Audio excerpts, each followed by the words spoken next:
Hello everyone and welcome back to the channel. My name is Amasid and today I wanted to showcase my Poisonous Concoction Pathfinder. Now, as I've said in the beginning of all of my build showcases, this is not a build guide. I'm not saying you should play this build. I'm not saying you shouldn't play this build. I just wanted to show you guys what I'm playing, my success with it. Has it been good? Has it been bad? Where has it struggled? Where has it performed really well? So this is a T16 map. This is a regular Ashen Wood, nothing too special about it. It's a pretty standard map, no particular juice or anything.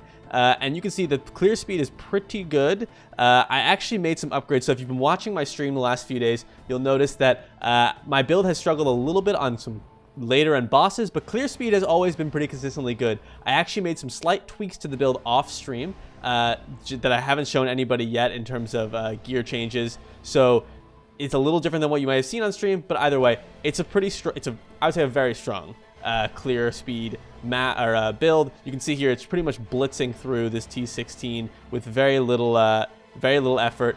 That's done through Plague Bearer and Poisonous Concoction, just putting in work.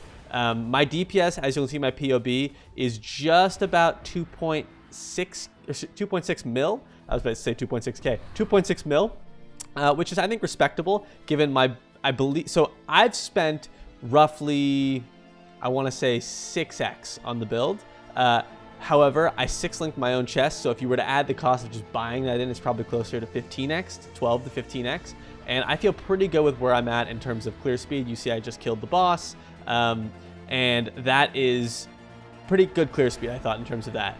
Now, I did want to quickly show a boss fight so on the stream, I've struggled with bosses. I'll say late-end Conqueror bosses, Shaper Guardians, Elder Guardians, etc. I've struggled a bit just in terms of damage, but I made some little adjustments here, went a little bit more heavy into damage, and I'll show you this boss fight real quick.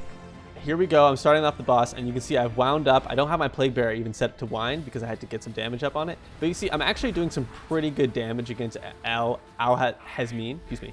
But now, so I didn't quite finish him. Now I'm a little bit, have to do the dance, running around. But overall, damage felt much better. I made some basically glass cannon type moves to make my build a little better. I added in the ring, which I'll highlight in a second here, the Herald of Agony Circle of Nostalgia ring. But as you can see here, and here we go, I'm going to kill him.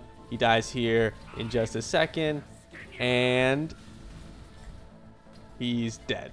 So Hunter Exaltador, yay.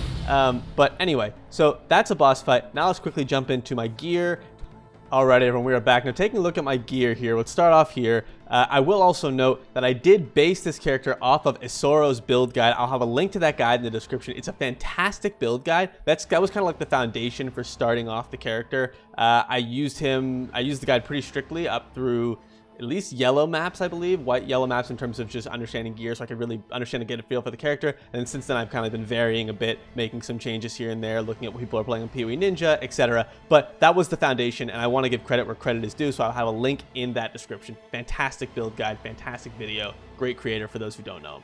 So looking at my build here, I've got these gloves, which actually have some awesome new implicits. I've got the Herald Agony and Suppression Spell Damage. These are the low tier ones, which is unfortunate. The gloves are pretty okay. They're just getting main stat attack speed and life is pretty much all I'm using them for. But with the implicits, I think they're actually kind of sick. They've really done nicely for me, and they're gonna be hard to replace, honestly. Looking at my helm, I have a diadem. This is just used for all my auras, my determination, my grace, and my purity of elements with an enlighten attached. Purity of Elements is really nice for ailment immunity, plus the resistance takes a little bit of weight off the gear, so you can fill it with main stat like this. But all in all, a really good helm. It also helps a lot with basically sustaining use of your skill, so you can just essentially just spam it for the most part. You do run into mana issues sometimes. You see there flashes of it when I was running on the boss, but so like no regen is kind of a big no-no. But all in all, it is still very strong and a really great helmet. I'm using Impresence. Now, Impresence is not a long-term amulet, but it is nice because it's the dot damage in particular, as well as some all attributes, which is nice. This build requires a lot of main stat, as you'll see in the POB. My shield is basically just a suppression attack speed shield. Essentially, it's really not great. My resistance is poor on it, and my max life is quite poor. A lot of upgrades to do. Aziri Step, just a great spell suppression pair of boots, really strong with movement speed and life. This is the ring I just added, so I picked this up for about 65C and I divined it 4 or 5 times, so all in all it cost me about an X. And I have chaos damage and buff effects, so this is just a total glass cannon Herald of Nostalgia, or excuse me, Circle of Nostalgia, just to get as much damage as I possibly can. And I also have the chaos damage implicit. So that's pretty cool. Cherubim is, I linked this myself in 127 fusings. Thank you, Chris Wilson. And it's a very good, at least starter chest with chaos damage and max life. The recovery from life leech is nice as well. And looking at my other ring here, it's basically just a main stat user. I have some accuracy on there, which is nice. I actually need a little more accuracy, honestly. But my max life is quite poor, but the main stat is really carrying. Then we have Stygian Vice. This is a very bad Stygian Vice. It's just basically using for resistances, but I can do a lot better than this. So it's a starter one. I'm missing a Roomies here for those who are already going to ask about it. My flasks, just ignore them. The Witchfire is pretty bad. Once I get a Despair and Hit Ring, I'll probably just drop this for something else because you don't need it. Really, it's all it's using is basically Despair. And then I have got a Jade. Again, bleeding is necessary, but I really should get that on here because I'm immune to ailments, so I can't burn and I can't freeze. So these flasks really need to be completely redone. This needs to be swapped for Roomies, but I just haven't because I'm lazy, I guess. Looking over at my tree here, I'll have a link in the POB. I'm not going to spend too much time walking through it, but my jewels are basically max life resistances and poison. You got another one here, same thing there, and then this one is no resist, it just got that additional block. But all in all, it's essentially max life and poison. I haven't yet done the cluster part. I'm planning to do it. For those who are going to comment, I'm working on it. I just want to I want to make sure I'm at a decent level to where it really feels like it can make sense and I can really utilize it best. But overall, I'd say this character is a very strong league starter. If you have not yet started the league, I would definitely recommend it as a league starter.